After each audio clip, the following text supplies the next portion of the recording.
Carlos Miguel. Cecilia? Anong Cecilia?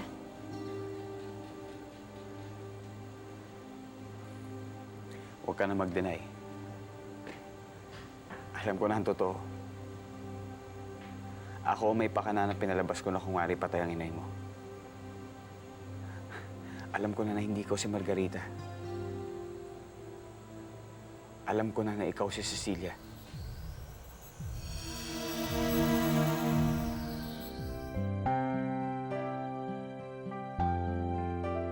Ba't di ka makapagsalita? Hindi mo akalaing makikilala kita, no? Hindi ako si Cecilia. Ako si Margarita Zalameta. Tama na. Pwede ba huwag na pahirapan pa? Dahil kahit anong pagtanggi mo, alam ko na ang totoo. Cecilia, mahal kita. Ano naman ako ginaganito? Iho? Ay! Mrs. Alameda, nandito ka pala. Please, come in. Pasok ka.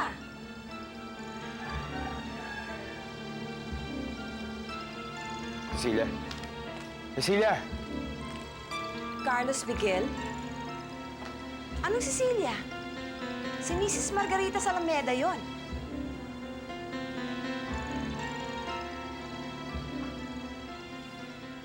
Alam niyo, mabuti pa ho sa inyo na lang to. Para meron ho kayong litrato ni Cecilia. Salamat. Pero, paano ba talaga namatay si Cecilia? Aba, nagbalik pa pala yung bisita mo? Mama, si Dr. Peron ho, ama ni Cecilia. Naku, Dok, pasensya na ho kayo, sa susunod na lang ho tayo mag-usap uli. Oh, okay lang. Salamat. Nice meeting you. Adios.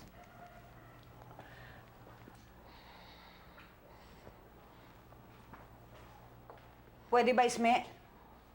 Huwag kang tatanggap ng lalaki dito sa pamamahay ko, ha? Mahiya ka naman sa asawa mo.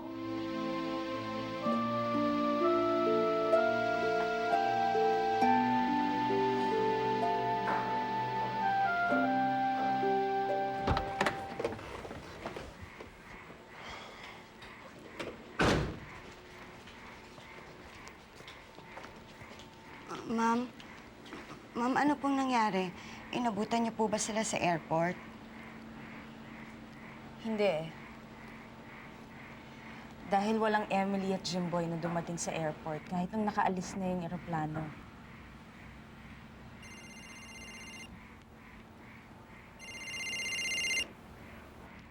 Hello?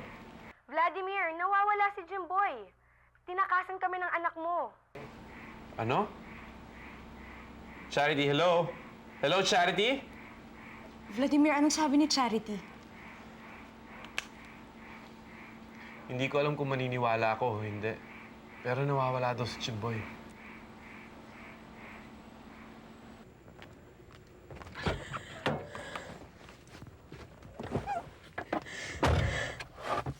What happened? Why are you crying? Naniwala ba si Carlos Miguel na ikaw si Margarita?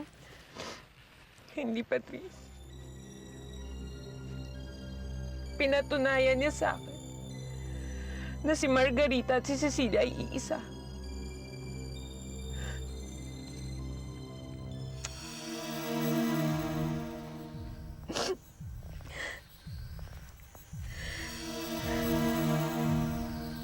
Talaga?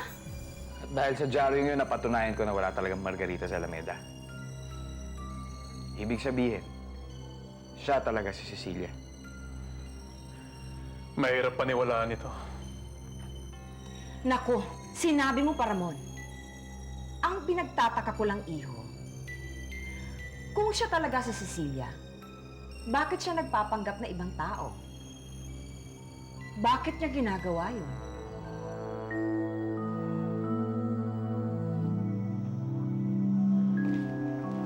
Nakalabas ka na pala ng kulungan. Huwag kang mag-alala. Susunod ka kapag hindi mo sinabi sa akin kung nasaan ang anak ko.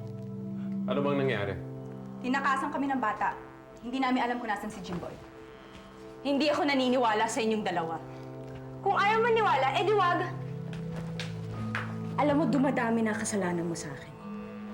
Saan mo din ang anak ko? Saan?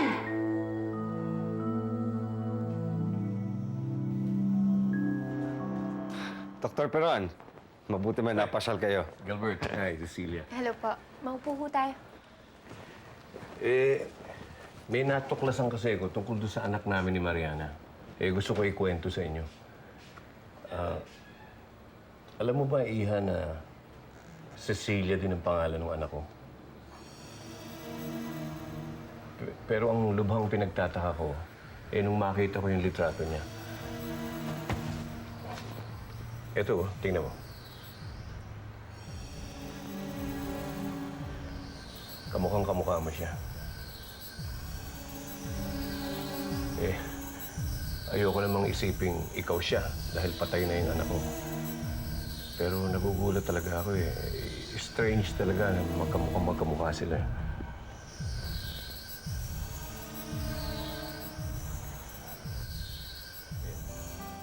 Ayoko namang isiping ikaw siya dahil patay na yung anak ko.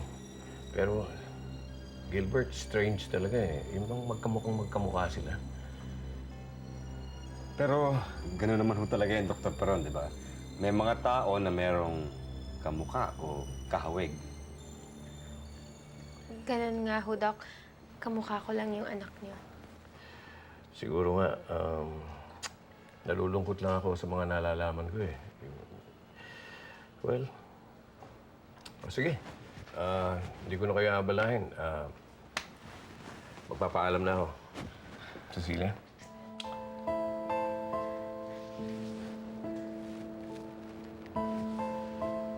Mag-iingat ho kayo. Oo. Thank you.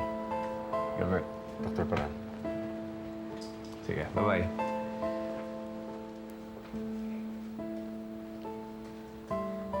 Gilbert, siya nga ang ama ko. Alam mo, Cecilia, tama yung ginawa mo. Mabuting hindi mo muna sinabi sa kanyang katotohanan. Gilbert, Cecilia, nakaalis na si Dr. Peron pero dumating naman si Carlos Miguel. Pababa na ng kotse, papunta na rito. Kung alam ko, sa palagay mo, sasabihin ko sa'yo? Alam mo, hindi mo nga sasabihin sa akin. Pero masasaktan ka. Tama na. Consuelo, bakit hindi ka ba maniwala sa amin? Hindi namin alam kung nasa ng anak mo. Kung gusto mo, pumunta ka dun sa presinto, magtanong ka sa kanila. Talagang re-report namin na nawawala si Jimboy. Bakit ba hindi ka maniwala? Agnes, tayo na. Wala tayong mapapala dito.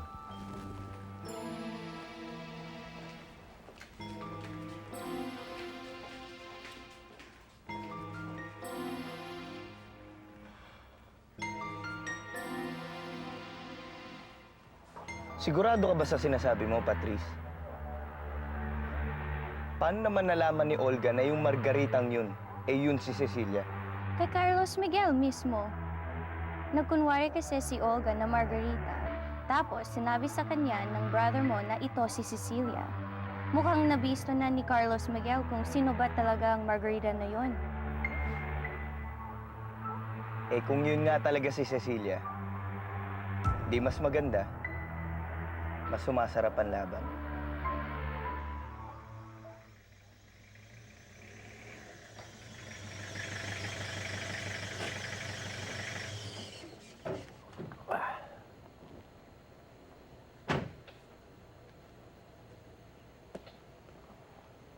Ano ba kailangan mo sa akin? Buhay si Cecilia, Itay. Gaga ka pala eh. Hindi ba't sinugurado ko na sa inyo na patay na si Cecilia? Kung patay na siya, bakit natuklasan ni Carlos Miguel na si Cecilia at si Margarita ay iisa? Ano ba pinagsasabi mo, ha? Buhay si Cecilia at siya si Margarita Zalameda.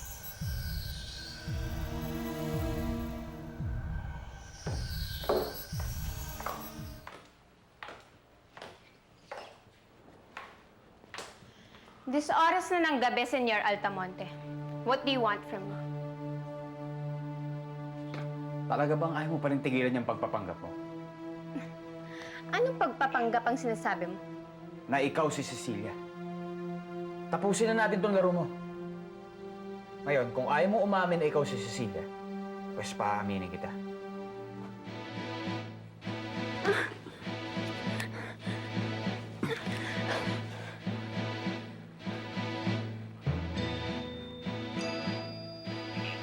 Ngayon, sabihin mo nga sa akin na hindi ikaw si Cecilia.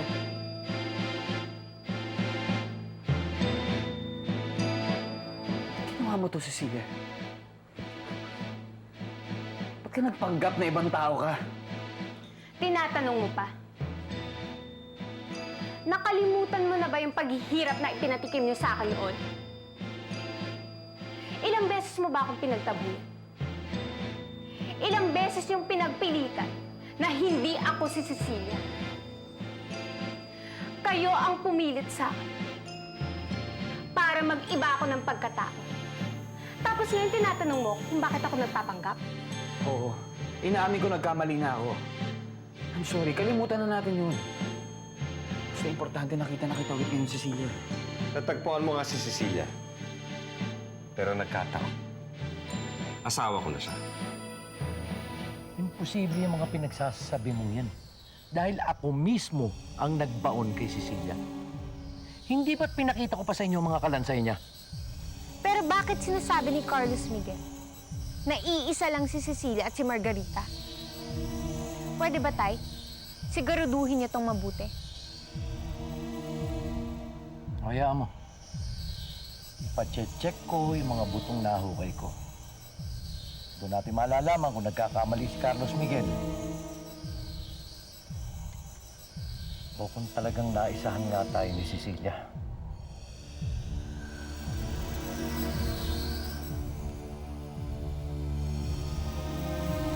Anong asawa? Asawa ko si Cecilia. Sa akin sa kasal. Si Olga ang pinakasalan mo, hindi si Cecilia. Si Cecilia Fulgencio ang pinakasalan ko. At iisa lang si Cecilia Fulgencio ang babaeng to. Kaya siya ang asawa ko, sa akin sa kasal. Nasisiraan ka na ng bayad, Mr. Altamonte. Mabuti pa, umalis ka na. Aalis lang ako dito kung kasama ko siya. Hindi ako sasama sa'yo. Baka nakakalimutan mo. Para sa akin at para sa inyong lahat, matagal nang patay si Cecilia Fulgencio. At ang babaeng kaharap mo ngayon ay si Margarita Zalameda, na asawa ni Gilbert Zalameda. Manang Mona? Manang Mona? Pwede ba? Ihatid mo na yung lalaki yan sa labas.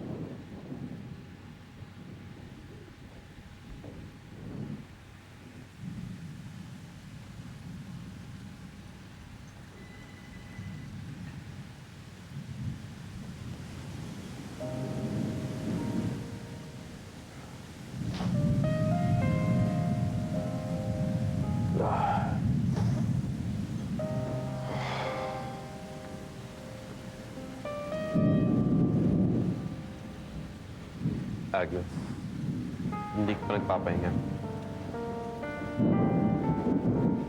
Iniisip ko kasi si Jimboy. Kailangan makita na natin siya. Baka kung ano nang nangyari dun sa bata.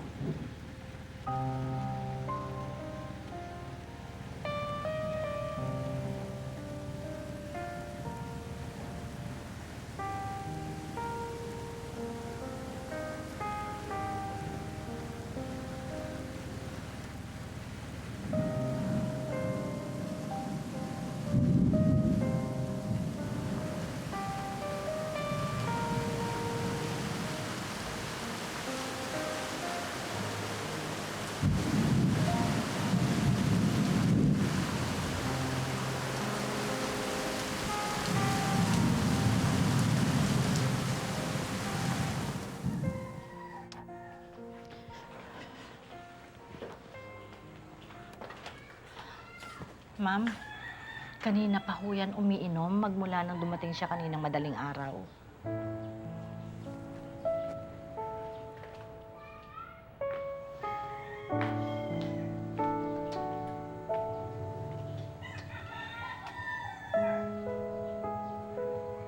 Iho, ang aga-aga alak ang inaatupag mo. Ano ba nangyayari sa'yo? Nagkausap na ba kayo ni Cecilia? Galit siya sa akin eh.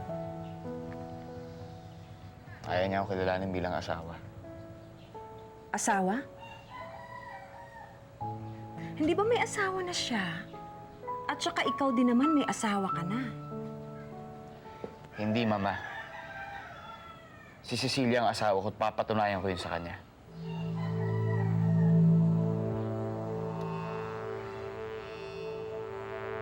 Oo naman, tuloy na yung pag-alis natin.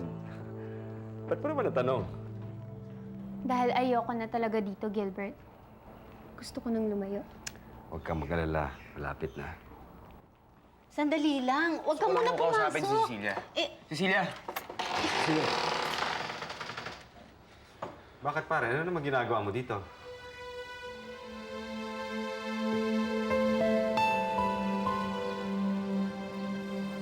Bossing, ito yung report ng medical legal.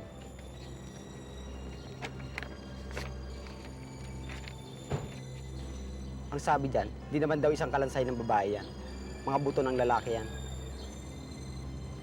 Nagtataka nga ako, bossing eh. Di ba si Cecilia yung nilibing natin doon? Huwag na kayo magtaka. Dahil nakakasiguro, buhay si Cecilia. Ganon? Pues, makikita natin.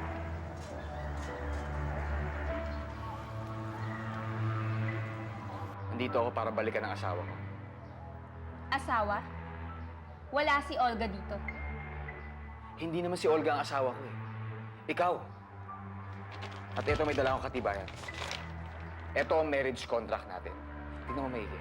Pangalan mo nakalagay dyan. Ibig sabihin, ikaw ang asawa ko. Ibig sabihin, may karapatan ako sa'yo.